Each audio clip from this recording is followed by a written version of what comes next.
So we come together again for the last part of the 8th German Franco Forum on Energy Transition. So all of the technical issues have been solved. Once again, apologies for what we can for the glitches that we experienced this afternoon. We had problems with the streaming, but now we will speak about the resource adequacy, the industrial capacities, grid financing and refinancing. And we've all along the day have seen how modernization of infrastructure and financing are necessary in order to cover this demand and to ensure the continuity of power supply. So each one of you will now have the opportunity to introduce themselves and say a couple of words. We have 1 hour for this. We have 5 speakers. I'm pretty sure that everything will work out fine, and we will be very efficient in using this time. First of all, Peter Rüth, thank you for joining us. You are the director, finance director of Amprion. Maybe you could just introduce yourself, say a few words, and make sure that your microphone is switched off. On. Thank you, Mr. Rüth.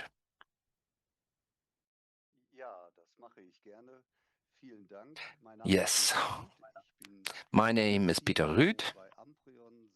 I am CFO at Amprion since April 2020. Amprion is one of the 4 TSOs in Germany, and as CFO, it is part of my task to look at traditional accounting, financing, etc., but also I'm also in charge of IT and procurement, and we have huge challenges when it comes to procurement, all the necessary materials and services that we need to draw on. I'll be speaking on that further on, and particularly when it comes to IT, resilience, cybersecurity, and physical safety of our installations is of the essence. Now also look into financing of our investments. Just to give you an impression of this, I've been with this like 5 years already, and the investment requirements have grown 8-fold, so there's quite a lot to do. Yes, indeed, a lot to do, and now let's turn to RTE. Mr. Dierik, you are Director of Coordination and Development at RTE, and thank you very much. Maybe you could, for joining, maybe you could just introduce yourself so that everybody can hear you. Yes, thank you. My name is Maurice Dierik. I'm a Director of Coordination Development at RTE, also in charge of strategy and financing. And as we know, this is about planification of grid, preparation of delivery, everything that has to do with the strategy of the company in financing terms.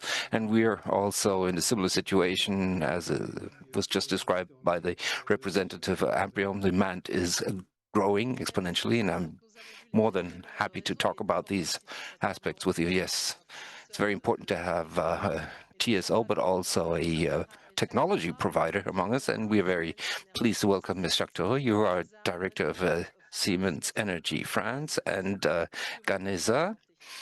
So maybe you could briefly introduce yourself. Thank you very much. And for the invitation to participate. I'm also at Siemens Gamesa France. Siemens Energy is one of the large providers of technology, energy technology in the world, and we provide production equipment, transmission, and decarbonization equipment for the industry.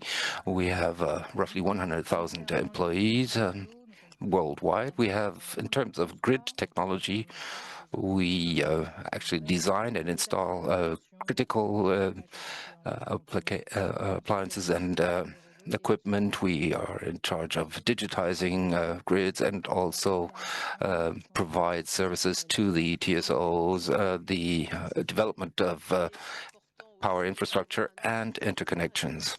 It's also very important to have a user here as well, and the challenges that they face. Ralf Schappel, the head of the Energy Department of Salzgitter, Flachstahl. Thank you very much for joining us. Maybe you could just briefly introduce yourself.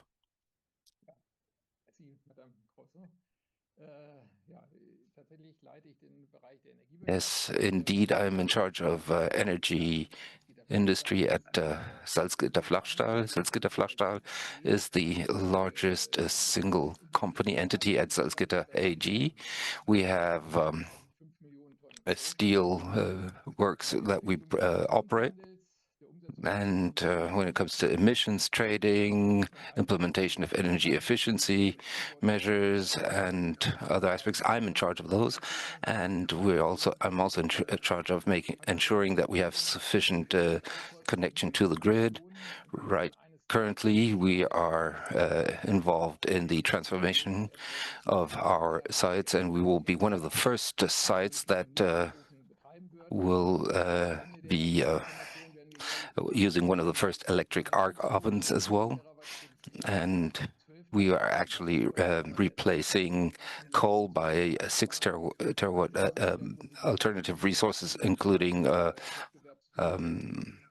hydropower, and we are working on making sure that we have reliable and future-oriented and viable infrastructures when it comes to our installations. And so, thank you very much. And since we're talking about financing, it's very important to have the European Investment Bank on board as well, with Mr.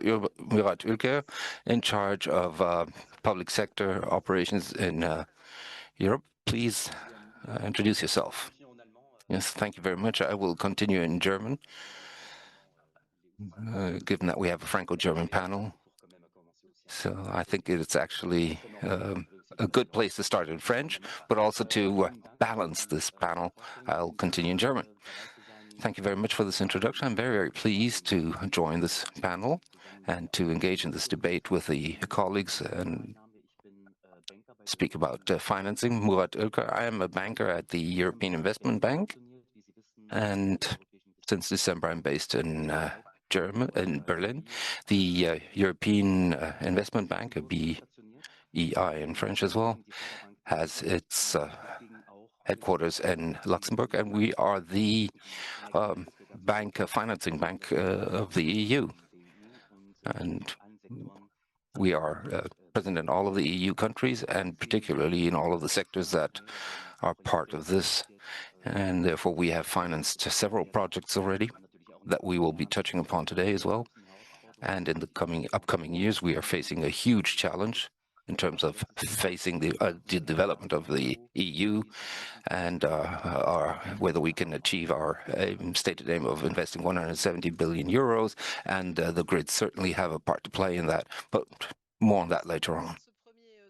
Thank you very much for this first round of introduction. I said 5 speakers in 1 hour, but we will be very efficient in trying to lay out the details of all of these issues, and make sure that you do forward your questions in the chat function so that I can pass them on to the speaker. And let's talk about the requirements, what this means for the grid and networks, and we will also be talking about financing. You just mentioned a couple of examples. It would be really helpful to have very concrete examples and also talk globally, generally, what it means for industries. Let's talk about well, let's start off with a global view of the topic. And Jacek Tura, Siemens Jacek Tura, she was in the head of the energy sector at development sector at Siemens Energies. What developments do you foresee, particularly in Europe, in the next coming years? And what do you think are the essential steps to be taken there? Well, I'll start by drawing up the background, really. It is clear that the global demand for electricity is growing rapidly. After a number of years of stagnation, we have a sustained growth that is down to 3 aspects: the data centers creation, the continuation of the electrification of end use, and more and more flexibility in the networks and grids. And this will certainly create necessity to create a grid with interconnectors that will be the backbone, not only in Europe, but also in other regions of the world. At a global level, we believe that 80 million kilometers of transmission lines will be built from now to 2040. This is really several times the circumference of the world, really. And this really shows how far we're going there in terms of also developing the existing grid. So we have 1,700 gigawatts that are pending in Europe as well, and that could actually be 40 to 50% of also of solar and wind power until 2040. And this will happen much faster than we had anticipated. I think the others will be speaking more on the details, but globally, we do see that more than 30% has already been an increase of 30% in between 2024 and what we foresee. And at France, RTE, we see 100 billion to 2040 in terms of investment. So how do we adapt to this incredibly growing demand? In the last 2 years, we have invested more than 600 million euros in our industrial capacity and growth, which means that is an increase of 20% of the global capacity. We have set up production sites in Germany and Croatia, amongst other countries in Europe. And we've also strengthened our supply chain in order to multiply our capacities, and we have moved from being dependent on one source to several sources, and and still all of these efforts are not enough. So until 2028, we want to invest 2 billion euros to extend our capacities, particularly in terms of transformators and interconnectors, and we will actually also hire hundreds of more, 1,300 more staff in order to cater to these new needs and the challenges that we will be speaking about later on. So the challenge, the issue is huge, but we are prepared to face it. Well, you spoke now already about funds. That's very, very important, central issue, but we will also try to wrap our minds also about what the requirements and capacities also when it comes to transmission. Well, Peter, maybe you could talk about what your requirements are. How do you deal with this growing electrification and the development of renewables?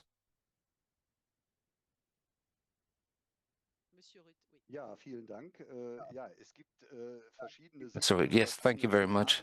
So there are different scenarios, different angles. In our grid development plan, we're planning to have a climate neutral grid by 2045, and certain scenarios say that up to 1,300 terawatt hours in terms of consumption will exist. Right now, we're stagnating at roughly 500 terawatts, and we see even that there's a slight downturn there, and that is also linked to the fact that industry is also facing difficulties and has been phasing out capacities. I think the monitoring report of the federal government provides valuable insights. We have a new inventory now that has been looking at the period running up to 2030, and they state that the consumption could be somewhere between 600 and 700 terawatt. We see a development in the area of hydrogen that is slow right now, but we do believe that it will probably accelerate in the upcoming years, and we see more and more electrification in all walks of life and areas of life, such as in electromobility, vehicles or electric vehicles. We have one advantage, and we're very pleased with that. The approval processes were significantly sped up in the last legislative period, and that provides us also more flexibility with our grid projects. We don't have to take the long view until 2045 or so, but we can already plan for the next coming years, and we decide really upon their robustness in each scenario. it's a kind of reality check that we submit them to, and that has increased our flexibility. And then we can always check where we are exactly in terms of energy. Do we have many more new decentralized production sites, and is the situation changing? That is the overall topic, but the investment demand is really huge, and the grid development plan, in accordance with the scenario, yields 360 to 390 million euros investment requirement. So it's already a reality check that we've undergone with the Federal Network Agency, but at least in the next years we will have a 36 billion euro investment in the area, and that is obviously for all of those TSOs for us, a very huge challenge. On that same note, Mr. Ruud, when touching on the revolution of demand, we very quickly also move on to the finance, but also from a point of view RTE, and when it comes to the transmission network, the development of electrification and the demand growth. This question, I'd like to pass it on to Mr. Dierig. Yes, thank you very much. I can really repeat what Peter Ruud just said about the problems of electrification are not actually advancing as quickly as we had all hoped. I believe that has been a bit of a through line between all of those statements here. But we have a plan right up until 24 that was published last year when it comes to grid expansion. And what we see there are three main components. The first component is the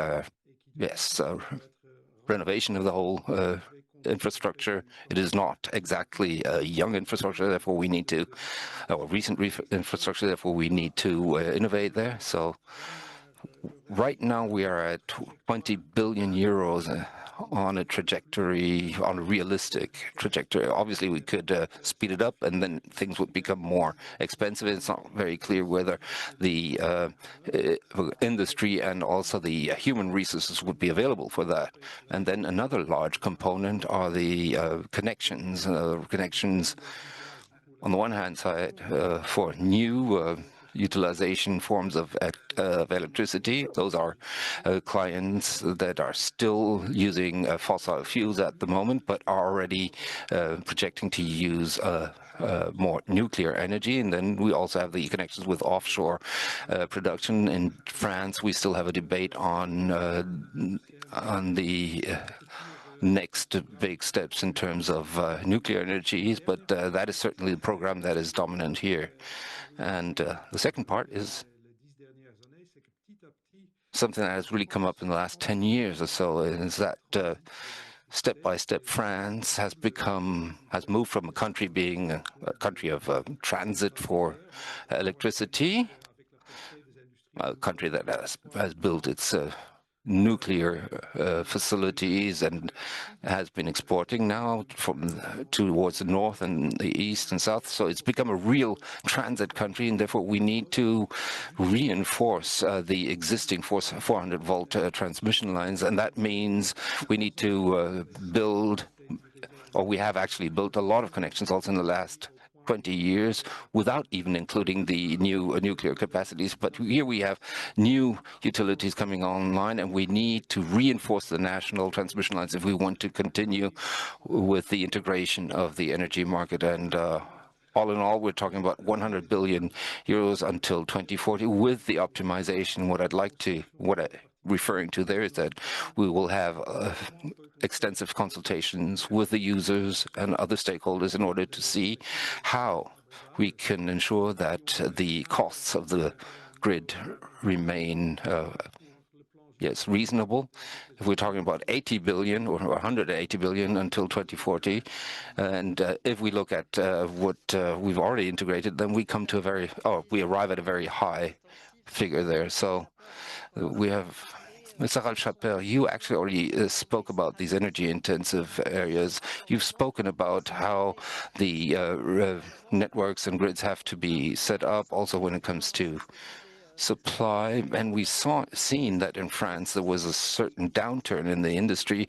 Is that something, Mr. Schapper, that you also witness?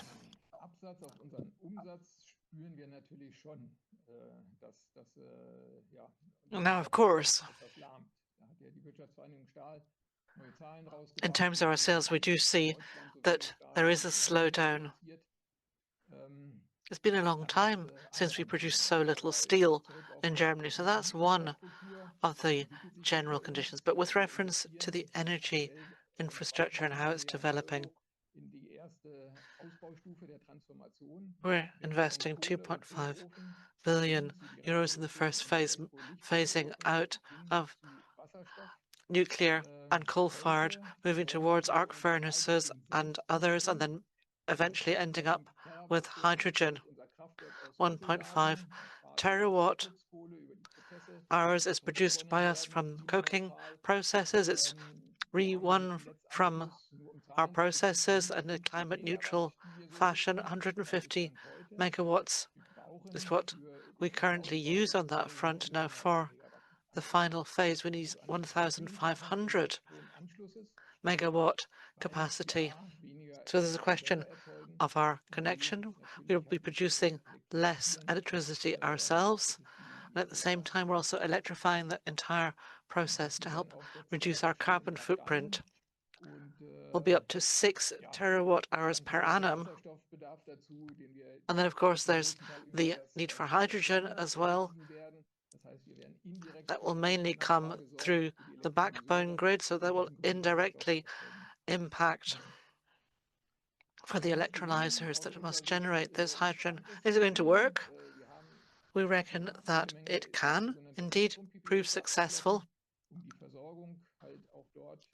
We've already concluded a whole host of PPAs so that we don't need to rely solely on the spot market. What we do realize, though, is that there is a great deal of volatility on the supply side. So we wouldn't manage to obtain that and use it, 8,000 megawatts, for example, on a steady basis. What we're doing is we're setting up one electrolyzer which won't run for 8,000 odd hours, because we can also work on a transitional basis with natural gas. And we're also developing and designing a large battery storage facility, so that will offer us a little more flexibility. There's one difficulty in our view, though. That's availability. I'm looking to Siemens here. And there's the availability of transformers. Currently, when you look at battery storage, the technology is there, generally imports from China, admittedly, but you need to connect it to something. If we've got 100 megawatts as our capacity, you need special transformers. And there's the problem of lead time for deliveries. And we're told that it can take a couple of months, but even years. That slows things down, of course. The same goes for expansion of the grid. We can count ourselves lucky that we said 10 years ago that we'll need this capacity. And our grid operator is on board with us, and they will only just manage in the course of this year to actually make that capacity available to us.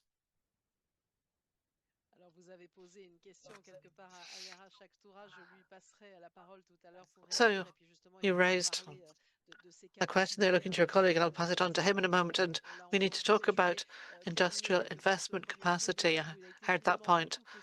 But I'd like to wind up on this first round. We heard a great deal about financing. We heard about the EIB as well.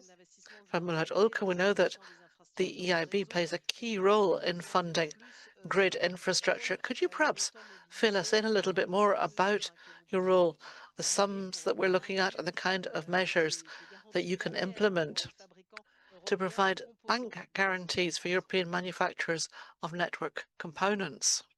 Ich starte immer ein bisschen kurz am Anfang für die Dolmetscher, weil ich habe es jetzt nicht auf Deutsch geschaltet, sonst ist es etwas konfus in meinem Kopf, wenn ich jetzt falsch hören muss. I'm going to speak German now. I think that makes things easier.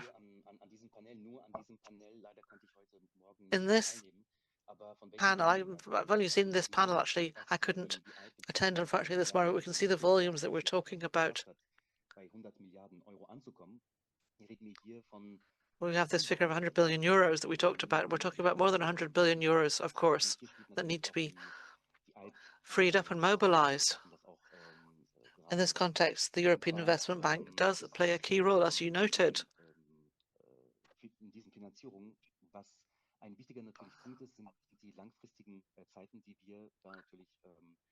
The long kind of time frame that we're looking at is very important in this context. That's vital when you're looking at this sort of investment, but particularly with the high volumes, but they've become so very high over the past few years, particularly since 2020, 2022, because of the geopolitical context as well.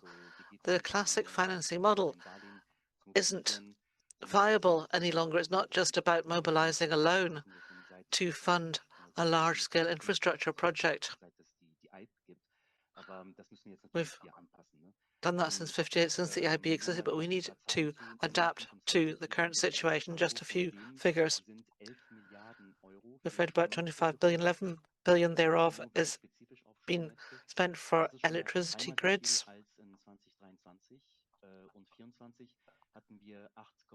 That's 3 times more than 2023. We had 8.5 billion in 2024. However, as I already said, capital is being mobilized on the market, which is fine and dandy, but it's not enough, of course. And that's why we've contacted the Commission on this point as well. We'll talk more about that in a moment. But what we did was that we looked at the wind package for 2023 and the sums that we mobilized there. 5 billion euros. So we had a bank guarantee package.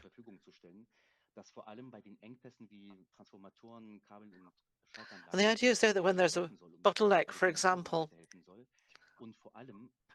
when it comes to transformers, switching components and such like, now the EIB certainly can't do everything all on its own. We have our clients, we have our partners, there's other banks involved too. The EIB certainly plays an important role, but the issue is that with the grid manufacturing package, we create a leverage effect. That's really the crux of the matter. It plays an important role, and as to the leverage effect. And the other points, the guarantee for assembly and such like, setting up the guarantees. We can perhaps come on to that later. So that was that for now. Thank you for adhering to the structure of the roundtable. Of course, there's a great to be said on all topics. So I heard about the availability of transformers. Perhaps that wasn't directed directly to you, but overall it's very positive that you've addressed this point. There's also the question in these financing issues of the conditions that are needed to invest in the requisite industrial capacity for these networks and for the grids. As Mr. Schapper has noted,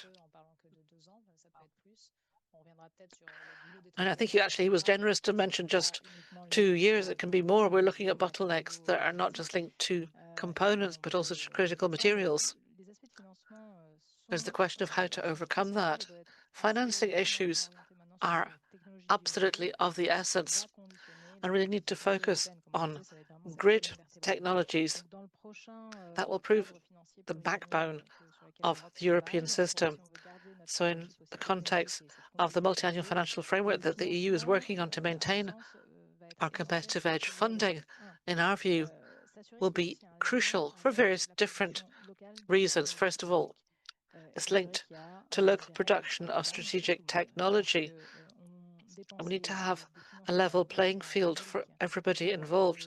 Spending public European funding for the supply chain outside Europe rather than creating industrial sector in Europe be problematic. Secondly, we think it's important to have the right kind of tax system and the commercial benefits of the system. And you'll get tax relief, of course, the more successful your system is. And we need to simplify the system as well to ensure that the funds can be dispersed smoothly, to streamline project implementation. If we have an envelope dedicated to smart grids, that would be important as well, focusing on digitalization of the grids, developing the digital realm, concentrating on the data space as well. That will make it possible deal with the 170 billion that's made available for digitalization, and we can use that in a real effective way. There's, of course, a crucial role for the EIB also for guarantees. They need to fund the grid and also manufacturing.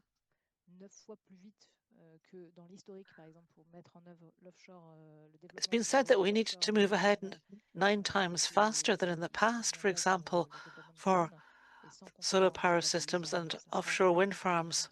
And without any guarantees from the EIB, it would be impossible to maintain that pace. Thank you. Let's continue. Perhaps we can have a response from RTE. And then I've got a question from Mr. Schapper and Mr. Root, because of course what's happening in Germany with the reform that's currently underway and use fees. Mr. Derek, you also talked about funding. What kind of challenges do you think are vital at present? Allocation of costs, distribution of cost, acceptability of prices, transparency in pricing. Well, in terms of European competitiveness, the key point is that the system as a whole must remain affordable. It makes no sense if electricity were to be pretty much free, but we pay 3 to 4 times more ultimately than our competitors elsewhere because of very high infrastructure costs. So there is the issue of where the money may come from. There's a question of the volumes as well. If you look at our plans, we're talking about 8 billion per annum as well. But there's the issue of how we can ensure that the cost of capital is kept as low as possible. And is as predictable as possible in the long term too. I think we're all pondering the question of what we can do to find money from private savers, from institutions.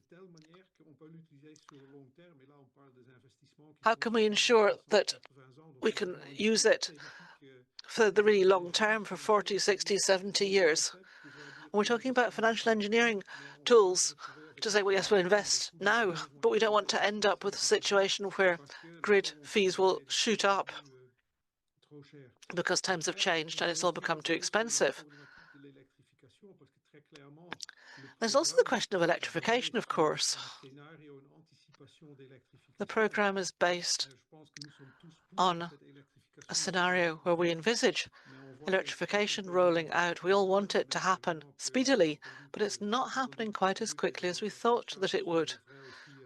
We heard from Peter Root and Ralf Schaper on this, and those issues are germane in France as well. You don't have electric mobility rolling out nearly as rapidly as we thought that it would. There are decarbonisation projects that are simply not being implemented. There's a genuine time lag here. We need to calibrate the speed of investment in grids and the forecast growth in demand, plus the market conditions as well. We don't want to fall into the trap of over-investment with the problem of sunk costs and an overall cost of the system that would be way too high.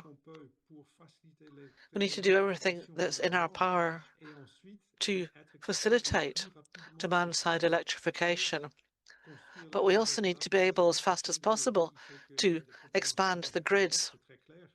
And of course, you need to have strategic components in Europe. That makes sense. There's not much point in spending European money but not using it for European industry. There's the labour issue, there's permitting as well, and so on and so forth. It's quite a complex ensemble. And we should be careful not to bite off more than we can chew, and we don't end up actually attaining the solution we're seeking. So let's take a look at what's happening in Germany when it comes to cost allocation. That's a key issue. Maybe I can start with you, Peter Root. What do you think about the reform that's currently underway? trying to ensure financial accessibility and secure the requisite investments, and ask the question to Ralf Schaper subsequently as well. So first of all, Peter Ruth.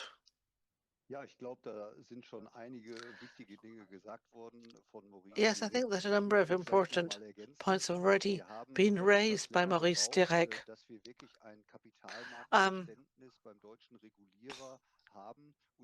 It took quite a while for the German regulators to get an idea of how this would all work. We're governed by a regulator, but we're competing for capital, not just across Europe, actually globally.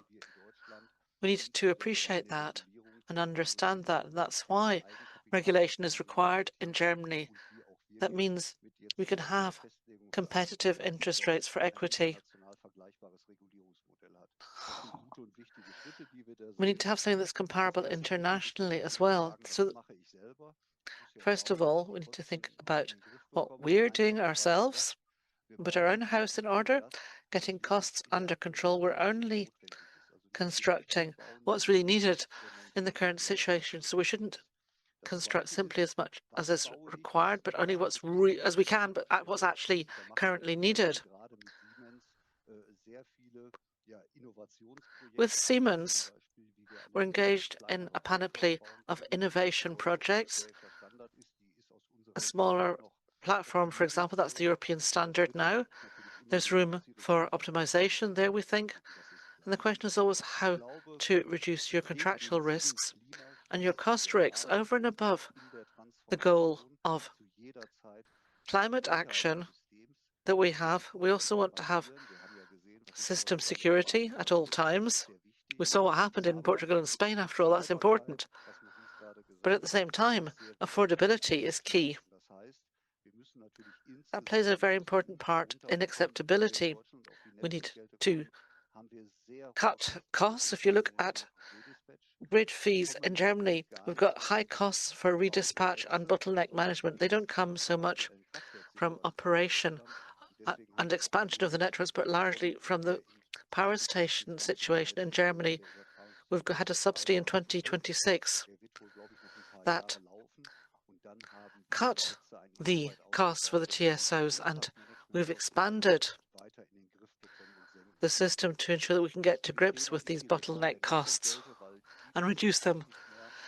Reform of grid fees is also important because they don't really hang together with a completely regenerative generation landscape. We need to have a more flexible system. Dynamic grid fees is what we call it in Germany. The idea being is that the current situation of the grid is transposed into flexible pricing. We've just started moving down that pathway. For that, for example, you'd need to have enhanced smart meter rollout in Germany and really have that completed. The price signals need to arrive in real time for all consumers.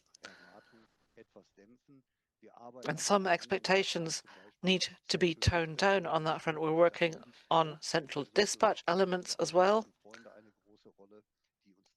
Our foreign friends play a key role here. They're to help us too. So flexibility is absolutely crucial. We can't do without it. There will be quite a lot of time, however, we have negative prices.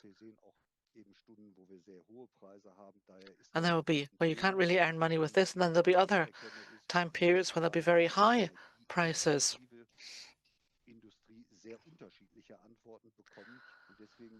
We'll get very different responses for energy-intensive industries as well.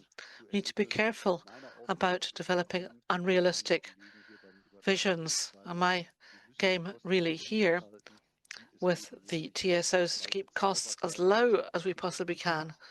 Affordability is a key point for social acceptance. Thank you.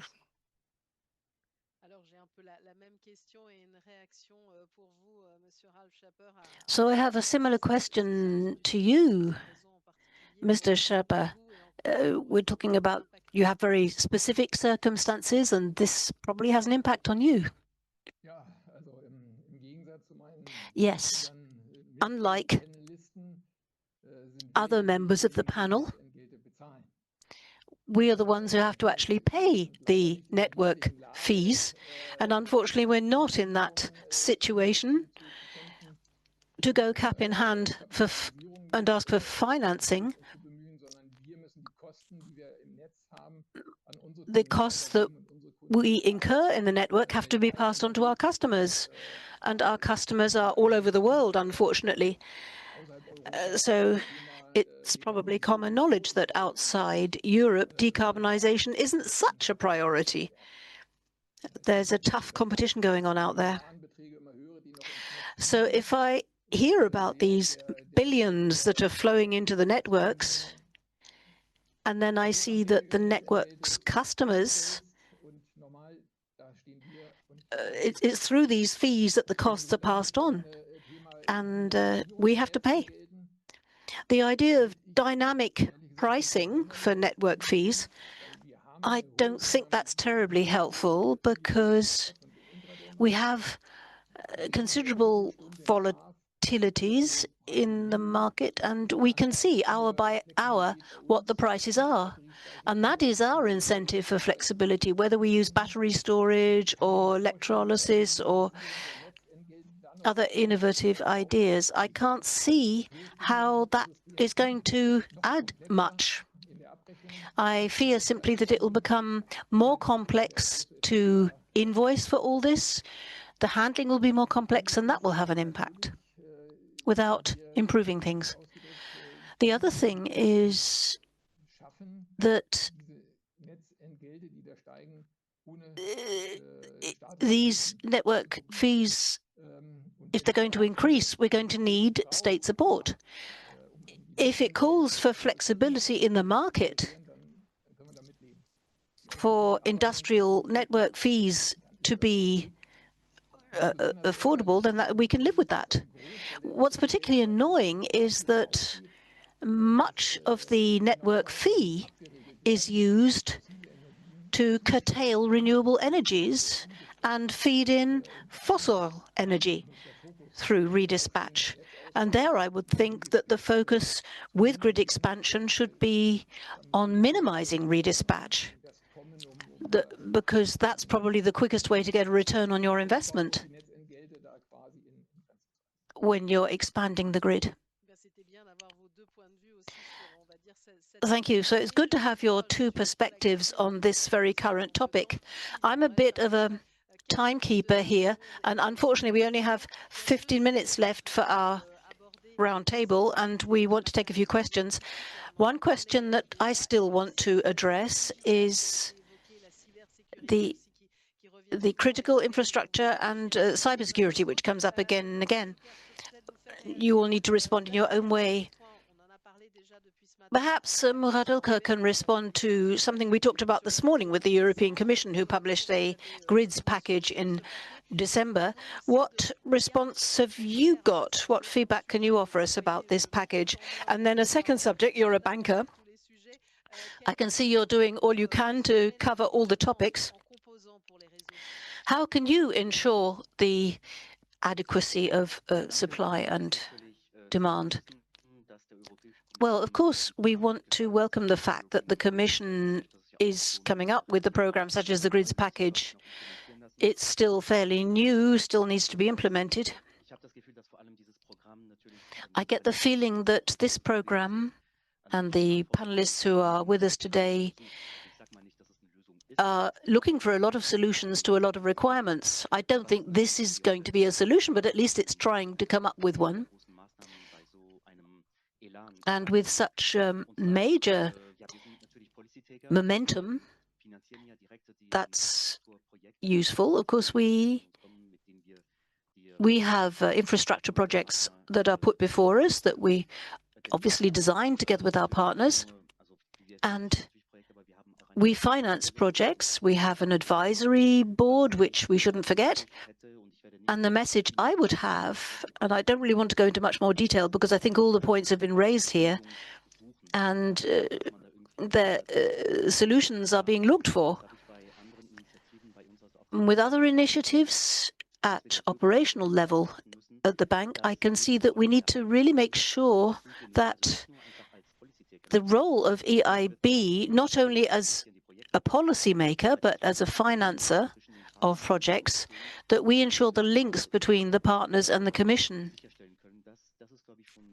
And I do think that's a very important role for us to play, because sometimes, and we've seen this in the past, there were pots that were made available to certain countries, such as this PSLF, Just Transition Mechanism pot, that was exhausted. We're in a Franco-German context here, so I'm only talking about France and Germany.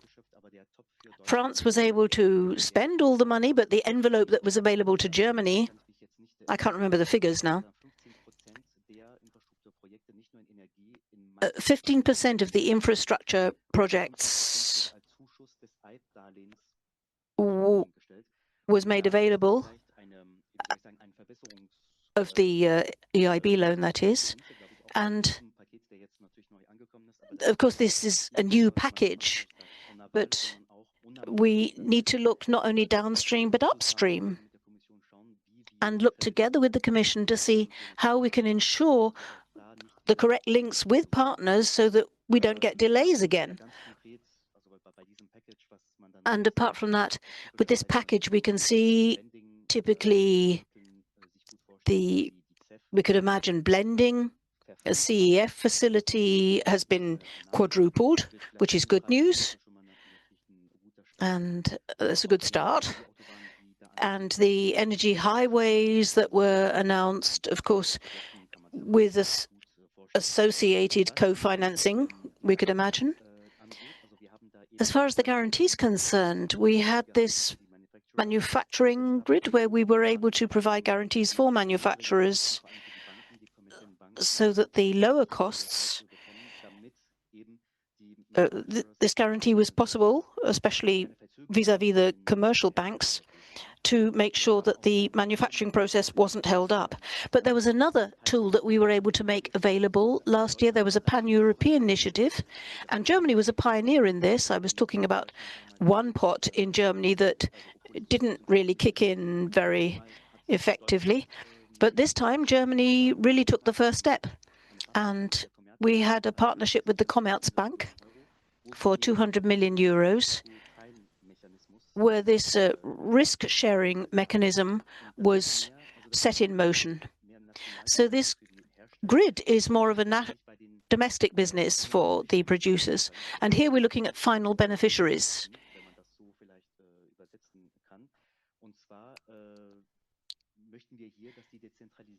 And we would like the decentralized approach. We have very many little municipal energy generators. They should not be confronting hurdles, barriers. They want to set up their own investment programs for their own local infrastructure. And we calculated with the 200 million loan to Commerzbank, which is obviously then available to other banks. This is our first partnership. This leverage of 1 to 2 was something we could simply kick off.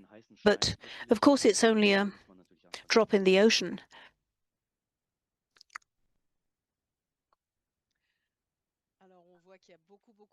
So there are a lot of topics to cover here. We have 5 panelists and we need to focus. But the topic is also all around resource adequacy. And as I said, everyone needs to be able to comment on the critical factors. Some of the questions that are arriving online, and this is the last time we go around the table, relate to the requirements and the proposals with regard to cybersecurity. We've just spoken about the digital setup. I do have an additional question that I'd like to add to Ralf Schaper. Are you observing any industrial bottlenecks? Could you tell us something about that? And then we come on to the critical materials and the digital materials. Yes, in the geopolitical context we have at the moment, sometimes things happen overnight, and that can cause delays. And then there's diversification as well. So, yes, we do. Sometimes we get held up for 3 or 4 years. We have logistics issues. Maritime freight, for example, can be a problem. We're talking about several weeks of transportation, and due to geopolitical changes, or tariffs as well, or another thing, can happen every day. And then primary materials, we have a problem with copper. There's world demand, which looks like it's going to increase by 50% by 2040. And then there are permanent questions that come around accessibility to these materials. So the supply chains, yes, we talked about high voltage cables, undersea cables. There are various different challenges around critical materials. There are some solutions, diversifying suppliers, for example, looking for alternatives. We work on all this. We can only respond to what's visible. We talked a lot about that on this panel. And we try to anticipate, of course, production needs. But you need planning. You need a clear calendar for the network so that you can integrate all these factors. And we're looking at a multi-year planning process as well, so that you can ensure access to these critical materials. And we invite everyone who works with us to do the same thing, so that we can try to ramp up production where possible. If we don't have people to do it, and both to set up the programs and to use them, we can't do all this. We need 600 engineers a year, and that's another potential problem. We need people with specific skills. There are going to be challenges in the future, because even in the European Union, a lot of people will be taking retirement in the next few years, and it's important to anticipate your skills requirements. That's very important, to train, to retrain, to work on new approaches to training, and also visas, because we have to bring in additional skilled labor. That's one little point. One thing that we do like to stress, and it's an important political message, is the principle that if you want to produce more, faster, and more cheaply, then we need our clients to send us detailed bids.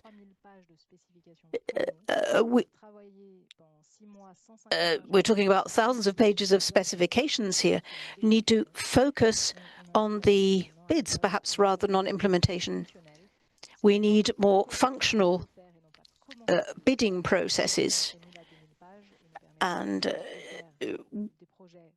that would enable us to implement projects faster, to save costs, 10% maybe, and to be more efficient, so that we can deliver in Europe on that basis. Cyber is, of course, an issue. You can't modernize efficiently without taking on that challenge. That's an international one. We need harmonized requirements, please, not all these different requirements for critical technologies. That relates to production, transportation, production of power, generation of power, and electrolysis, wind, whatever. And cybersecurity policies that are clear, involving critical components, control systems, so that we can respond to these demands, which are very critical in this unstable geopolitical context we're in at the moment, in order to ensure that digitization is a more reliable process. I think you've managed to sum up a lot of the things that are important, but we needed to underline here. I'm going to pass on to Maurice Dierick for RTE, who signed an agreement with French and European producers You've been looking at these critical materials with them, and I heard you. This is the last time we're going around the panel. If you've got anything you really want to add, do it. Yes, I would have loved to say something about the grid package, but I'm going to answer your question about the power line strategy and our attempt to securitize the supply of material and to offer visibility to the sector in the interests of both sides. Because we have this situation, otherwise we'll have that situation. You talked about the 23,000 pages. We need to do what we can. The grid package, just one little thing about cybersecurity first. We are very happy that the Commission is focusing on this issue. I can only put it that way. The grid package does pick up on a paradigm that is no longer relevant, which is that we can centralize planning, we can build interconnectors, okay, but there is no account taken of the physical security of the system. I've already talked about the base capacity we need, but the manner in which it is utilized has completely changed with decentralized renewable energies, and we need to go much further in this planning issue. We need to take into account these physical realities, and we have to take into account the national needs to strengthen domestic networks in order to have more interconnection. That's a key point in the grids package, really. And with regard to cybersecurity, yes, it's good to have specifications, but it's even better to test the components when they reach the frontier of the EU. I think that's something that we haven't actually tackled yet, because it hasn't been considered necessary until last year. And I think we're behind on that one. And something I always say is that let's not forget that in cyber and digital, there are other risks that we should not be minimizing, letting the updating of the software that we'll use. That too can have an impact. It's a basic industrial risk that can, and it needs to be analyzed and monitored and considered in all this discourse. So there's plenty of an opportunity here for my other colleagues to say what they want. Yes, and we've received a lot of positive feedback, which is great for this panel. You've all got different panel profiles to feed into this debate. Peter Root, maybe you have something to add with regard to these different topics, the way you understand this matter of critical materials.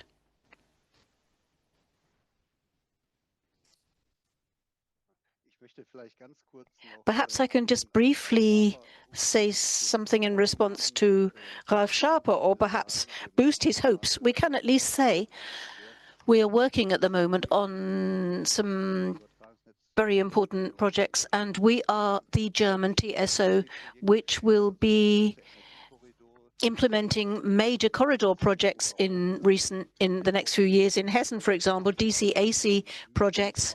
That's the corridor that goes from north to south, and this will save 700 million to 1 billion in redispatch.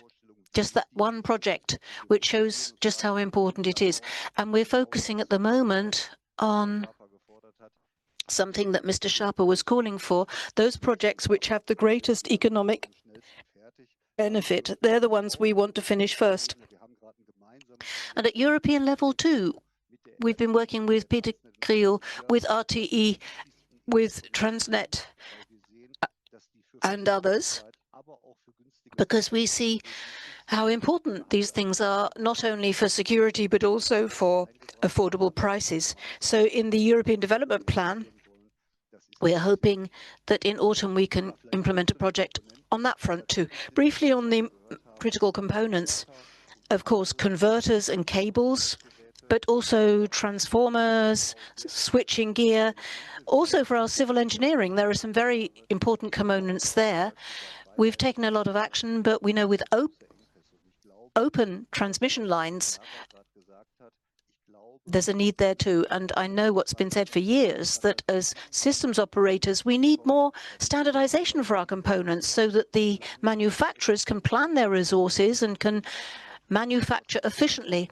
And as far as demand is concerned, we need planning security as well, with the help of our various governments. At the moment, I get the feeling that the manufacturers are not visible enough. In Germany, for example, we adopt a power station strategy and will very quickly build all these new gas-fired power stations. But of course, we wonder where the turbines are going to come from for all these power stations. The manufacturers tell us that there is strong demand around the world at the moment and that they've already sold out years in advance. I think we need to be aware of the fact that this is going to be a very big issue. Just briefly to add,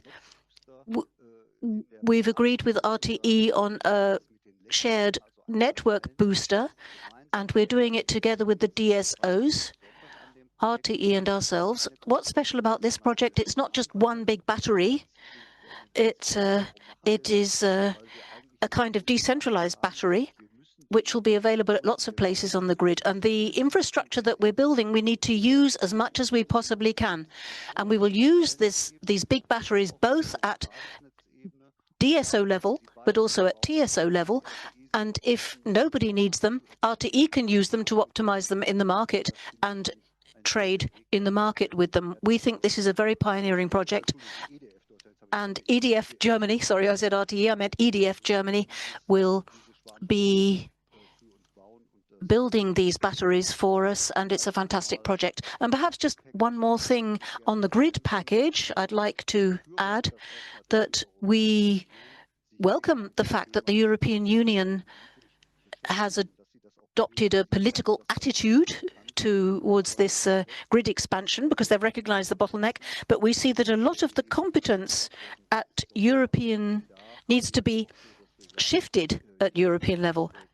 And these infrastructure projects, we feel, need to remain within the scope of competence of the member states, where they can be integrated. And I'd like to leave it at that. Thank you.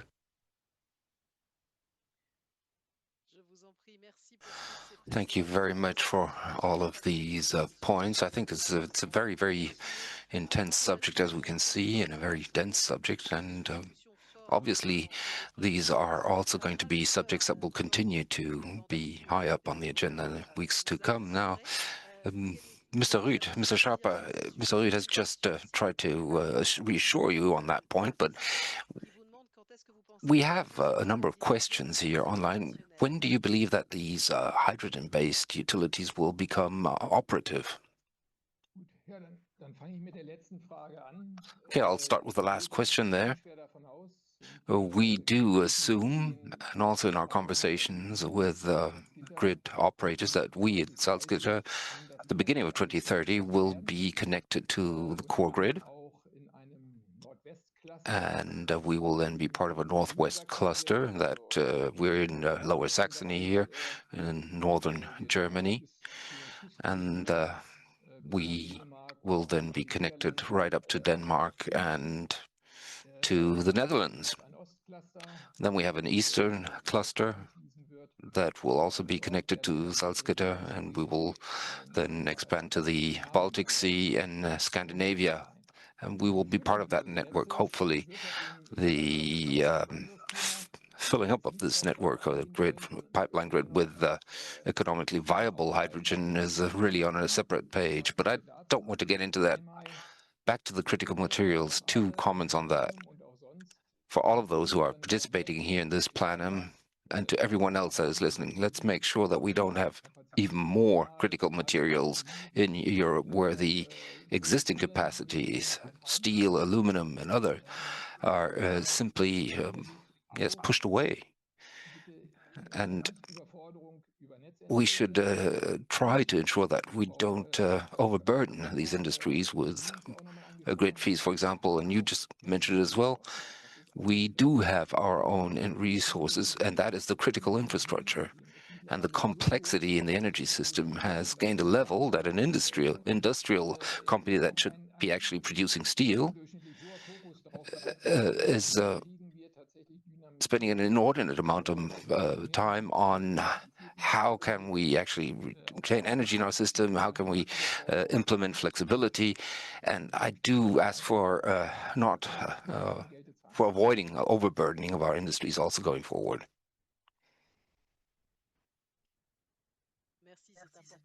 Thank you very much. That's very important to have your perspective also from the buyer's perspective. Obviously, we could go on, but we're coming to the end of this roundtable, and we do have the concluding remarks coming up as well. Also, expanding our gaze towards the climate aspects.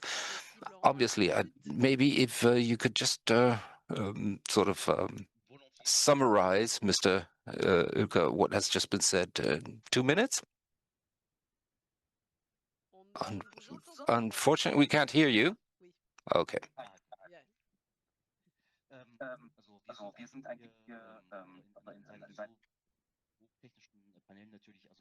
Well, when it comes to this this is a very technical panel, and we obviously take on a lot of items here. And but we also see that there's a huge transformation taking place, and it's just not just one point or isolated point, but many very intricately linked complex points that we've debated today.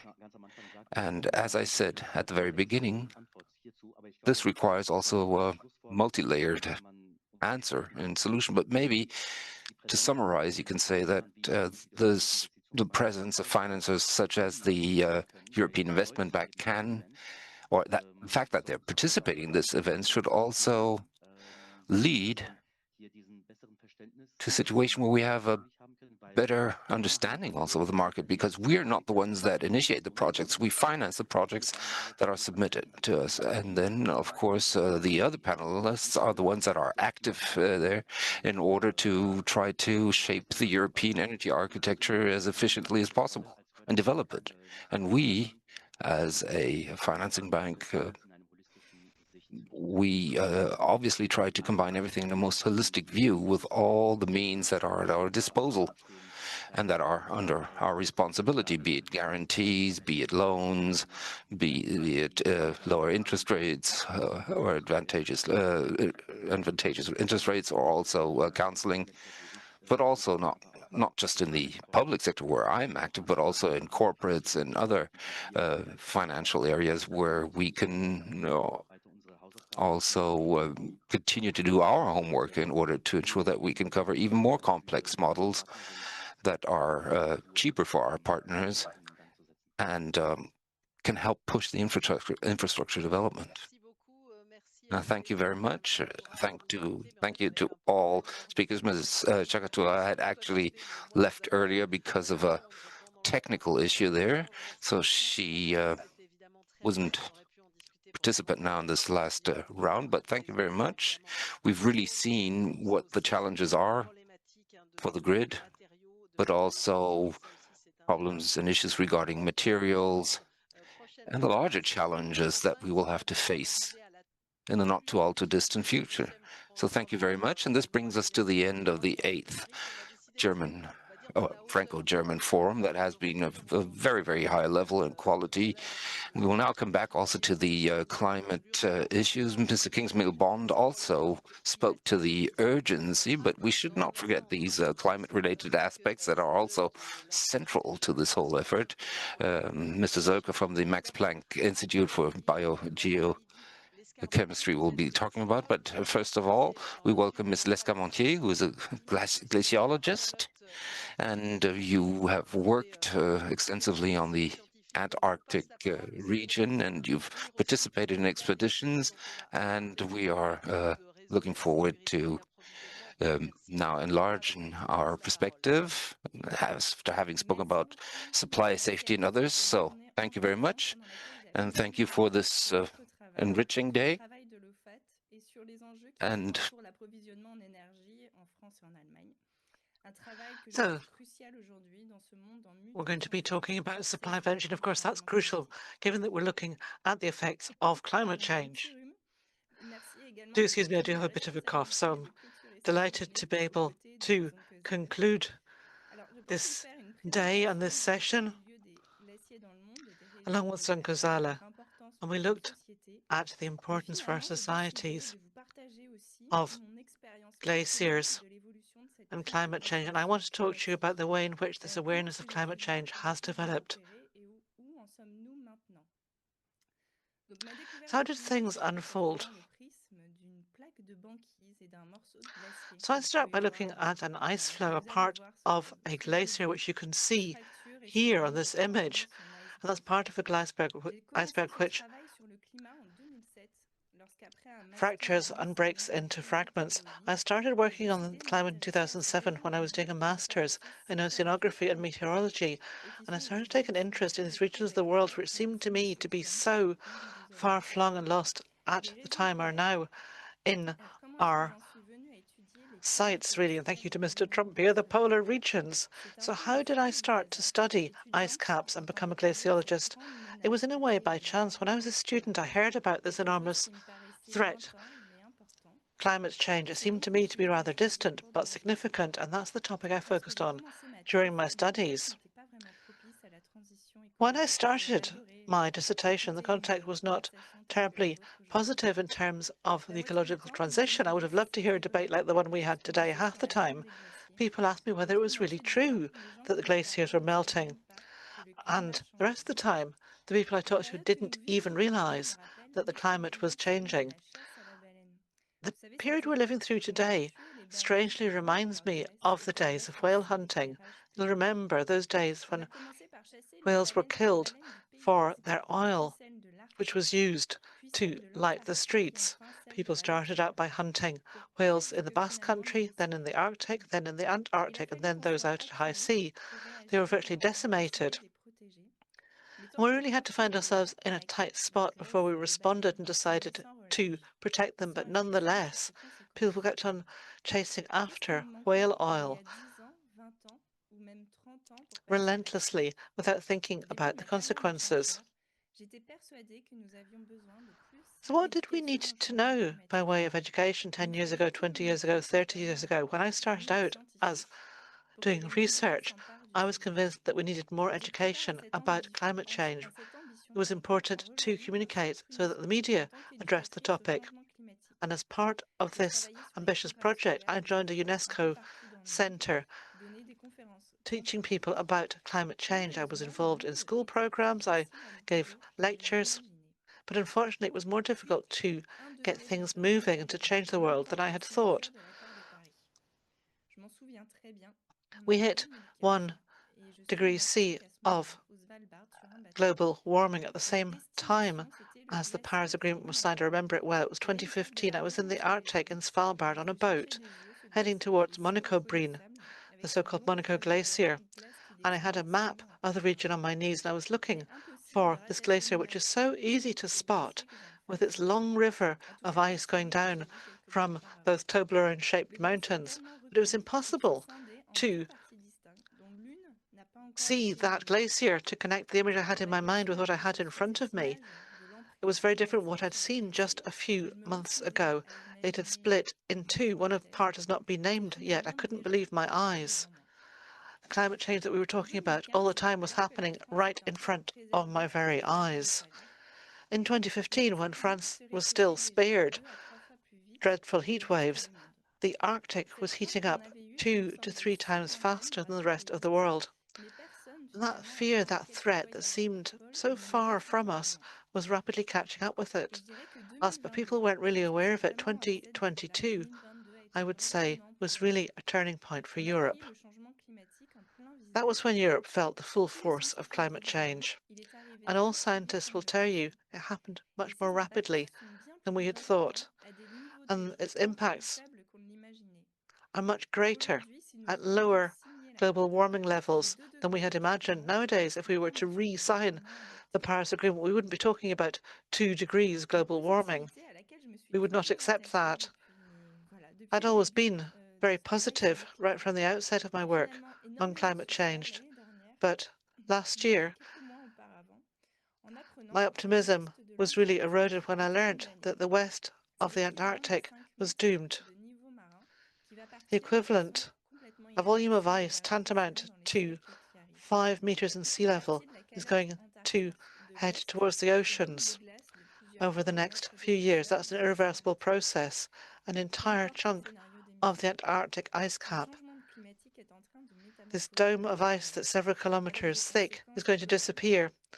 That ice will vanish, and that will have global consequences. Nowadays, the ocean is acidified because of the increase of CO2 in the atmosphere, and it will take 30 to 70,000 years to come back to normal levels. A 2 degrees C increase in global temperatures, which would be what's stipulated in the Paris agreements, would mean the end of corals on Earth. In an Earth which was 2 degrees warmer, we would no longer have any glaciers, except perhaps a handful in polar regions. So we'll see the glaciers in the Alps finishing in just a few years, as well, as we heard in the introduction today. Who's going to take in the billion of people who will be displaced when we see sea levels rise by the end of the century in a context which is highly tense, where food security will be at risk, as well, as we've heard again and again throughout the day? We're already seeing the devastating consequences of a lack of water when it comes to geopolitics. We cannot, however, give in.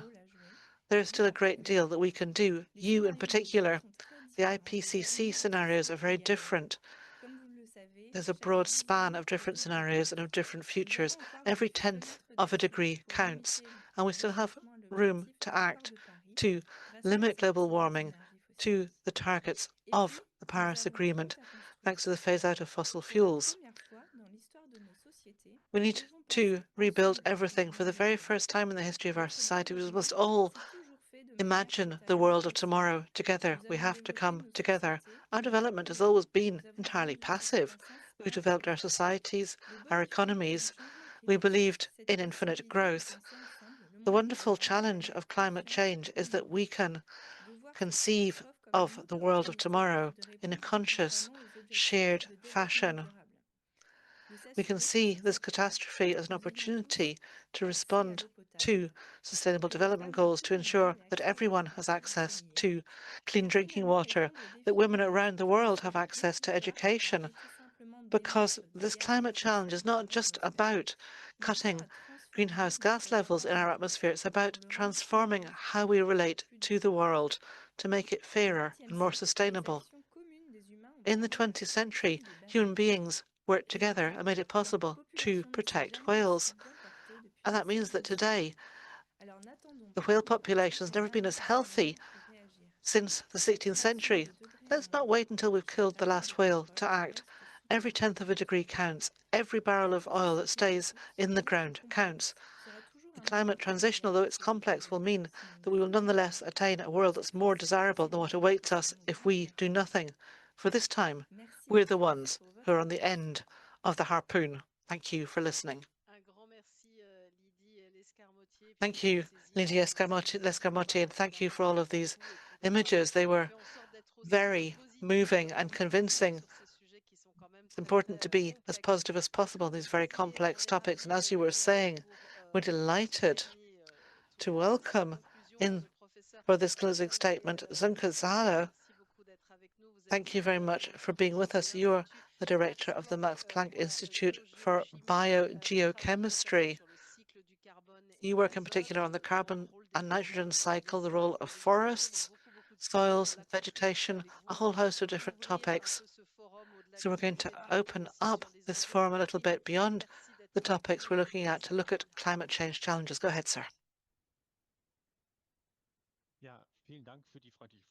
Yes, thank you very much for these very warm words of welcome, and thank you very much for still staying with me after this very long day of very, very interesting talks and listening to us climate researchers. And I would also like to congratulate and really thank my previous speaker for talking about the system and how the environmental systems can change over time. I'd like to give you a perspective from a climate researcher and how important it is to protect the climate. I have brought you some slides from my field of research. I'll start with my summary, actually. First of all, or conclusion. First of all, climate warming is nearing rapidly 1.5 degrees C. That was set up, the threshold that was set up in Paris. It's only a question of a couple of years before it breaks through that threshold. And secondly, every ton of CO2 matters for global warming.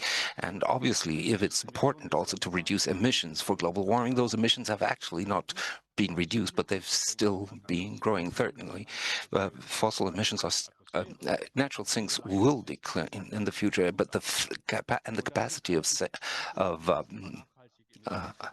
sinks will actually decline in the future, and the phase in which we will be overshooting 1.5 and reaching 2 will actually come even closer. Here you can see the first slide, and this is a change of the global temperature. Air temperature since 1940, and shows how quickly and how rapidly global warming has actually been occurring throughout the 1970s and further on. From the global warming was 1.48 degrees Celsius. The World Climate Organization is projecting that in the next 5 years, it will actually be warming by 1.5 degrees Celsius. It shows also how the topic has changed. In the last year, there was not a single day in which the average temperature was not actually below the long-term average. So we see that changes are taking place everywhere on the planet, and we also see extreme weather phenomena that are taking place. And these processes that the previous speaker quite eloquently spoke about. Next slide. The backdrop to this warming are the man-made emissions and greenhouse gases, and we've had quite a number also of years of research in terms of human-made emissions gases and their effect on the climate. Here we can see the cumulative effects and the resulting warming of the planet since 1850. The black graph on the left-hand side is observations. The colored graphs are result of calculations and different models and scenarios on future emissions. And of course, you have methane and aerosols and other gases that make a contribution to climate change, but the CO2 makes up the major share also in terms of this effect. We also need to talk about other greenhouse gases, but we need to reduce them as well. But CO2 will continue, but this warming will continue as long as we do not reduce CO2 emissions to zero. But on the other hand, that also means that we can actually stop the warming of the Earth if netto emissions or net emissions are reduced to zero. This is really also, it shows also how much CO2 we can actually still emit until we reach a certain threshold, sustainable. When it comes to, and then we also have interactions with other climate gases, and we can extrapolate from that how much CO2 we can still emit until we reach that threshold. Next slide. You can see here is the timeline of CO2 emissions. And we're looking at the last 25 years, and it yields quite clearly that even if emissions were slowed down, they still increased over that time period or remain at a very large level. Behind this figure, you have a very diversified regional pattern with a slight reduction in emissions in the European Union, but strong increases from China and India.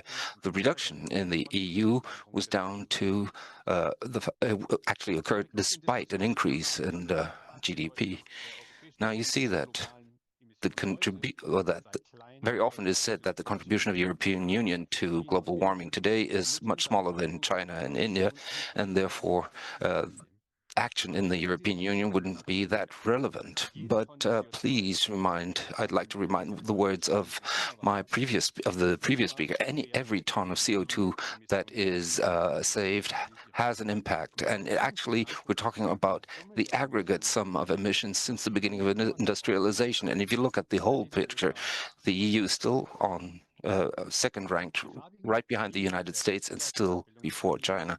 On the right-hand side, you can see emissions pathways that are commensurate with a 1.5 degree Celsius cap. And this actually means that emissions have to stay at the same level for years now in order to not overshoot that threshold. And ladies and gentlemen, it becomes very clear that we're not sufficiently quick in transforming the global energy system in order to meet those objectives. So actually, it is factually almost impossible not to overshoot the 1.5 degrees Celsius. You see that a decrease of emissions in order to have or maintain a threshold of 1.7 really would have to be massive. And ladies and gentlemen, the work that you're doing and what you've said about energy transition and the energy shock is so important in order to address the issue of climate change. Next slide, please. Looking at the global carbon cycle, very often is said that we have natural sinks that actually store CO2, like oceans, and that is true. Roughly 50% of man-made CO2 is stored in oceans. And in that sense, they reduce the growth of emissions and presence of emissions in the atmosphere. Without that, the concentration would be already at 620 ppm, roughly 200 ppm above the value, the threshold that we have right now, which is 400.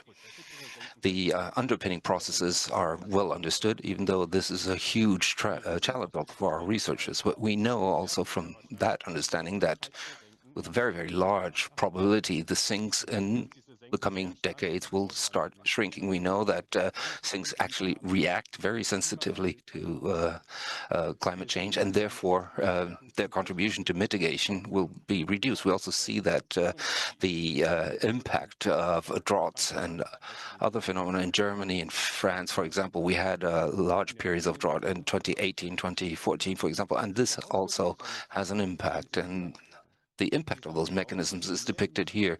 It says that if the more emissions are actually put into the atmosphere, the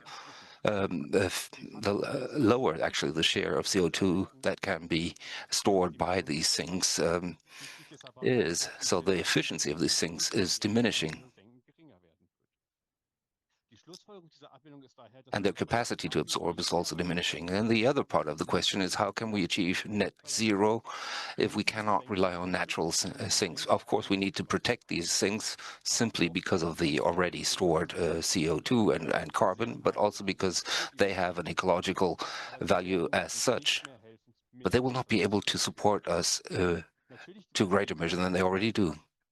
Obviously, if you look at the entire area of CO2 removers by humans as well, but the contribution is actually still marginal. The scalability is questionable, and essential questions have not been answered.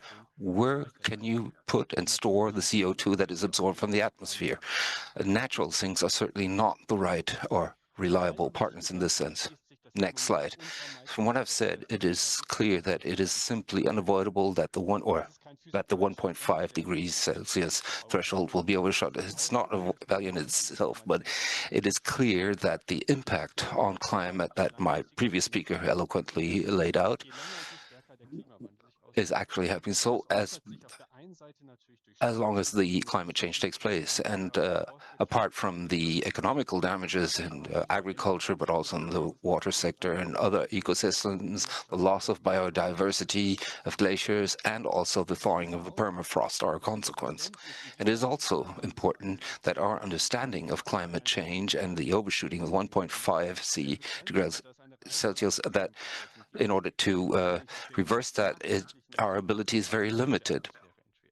Certainly, if it comes to having to draw or absorb CO2 from the atmosphere, this has long-term effects on the permafrost and also on the CO2 cycle. So we should not simply rely on the fact that we can somehow turn around the overshoot in order to and avoid the overshoot in order to achieve the Paris objectives. So it's important to try and actually reduce that overshoot of the Paris goal to as short a time span as possible. And this brings me to the end of my presentation. You can actually access more information under this link and also in the last report published by the IPCC. And on the basis of what I've just said, I wish you all the best in developing a sustainable energy supply for all of Europe, and thank you very much for your interest. Yes.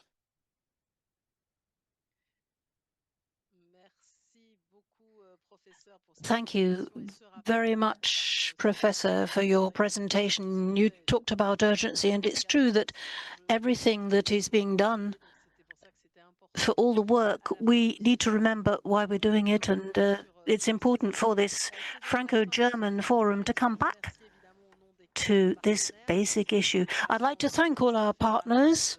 This has been a cooperation, this event, between the German Ministry for Economic Affairs and Energy, the French Ministry of Economics, Finance, Industrial, Energy and Digital Security, the German Foreign Office, and the Franco-German Office for the Energy Transition. Thank you to everyone who has participated for the exchanges, which has been most enriching, perhaps sometimes a little bit frustrating because there's so much more to be said, but I hope that this has stimulated to delve a bit deeper. Thank you for all those who've been listening. Thank you to the interpreters for working all day, Nathalie Pijolet, Sebastian Weitermeier, Simon Hess, Alexander Schmidt, Helen Ferguson, and Kate Vanovich. I'd also like to thank Lucie Luchon, who has been behind the scenes preparing the whole forum for us. Thank you to her, and to Sven Rössner and Silum Pizzotti for their contribution. I'm terribly sorry about the little technical hitches we've had. This can happen when you're streaming.